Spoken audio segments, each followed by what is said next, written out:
couper une jupe de base. Bonjour, bienvenue sur l'Académie du monde de la couture.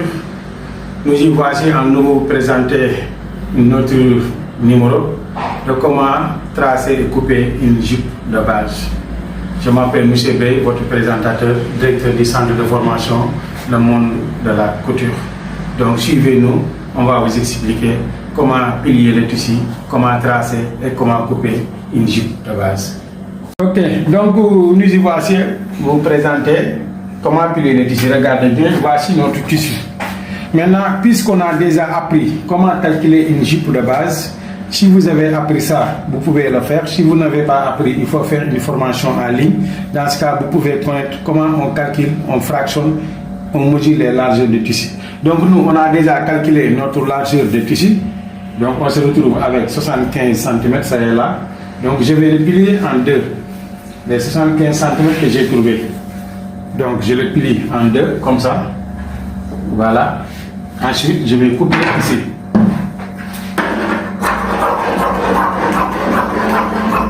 Voilà. Donc c'est ce que j'ai besoin pour mon jupe de base. D'abord. Ensuite, je le plie comme ça. Voici. Maintenant, je vais le faire comme ça. Plier en deux d'abord. Ensuite, je vais le plier en quatre. Comme ça. Et laisser ici 4 cm, voire maximum 5 cm pour la place du fermoir. Donc je laisse ça ici pour la place du fermoir ici.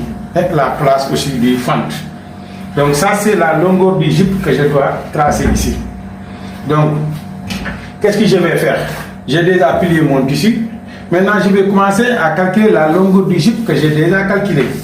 Donc, mon longueur de jupe, j'ai déjà calculé, je me retrouve avec 102 cm, plus les 5 valeurs de ourlet, ça me donne 107 cm. Regardez, donc tout ça, mon longueur c'est de 107 cm. Donc je me retrouve avec 107 cm. Ça c'est la longueur totale que j'ai besoin.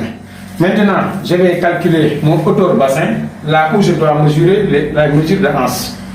Donc ici, mon départ c'est la mesure de ceinture, là. Pour savoir où se trouvent les hanches, je vais calculer mon hauteur bassin. Mon hauteur bassin, je me retrouve avec 25 cm d'après mes calculs que j'ai déjà fait.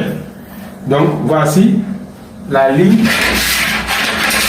que j'ai besoin pour marquer après les hanches. Voici. Ça c'est la ceinture. Ici c'est la mesure de hanche. Maintenant pour la longueur du genou, je vais mesurer ça. D'après mes calculs que j'ai trouvés, je me retrouve avec 49 cm. Donc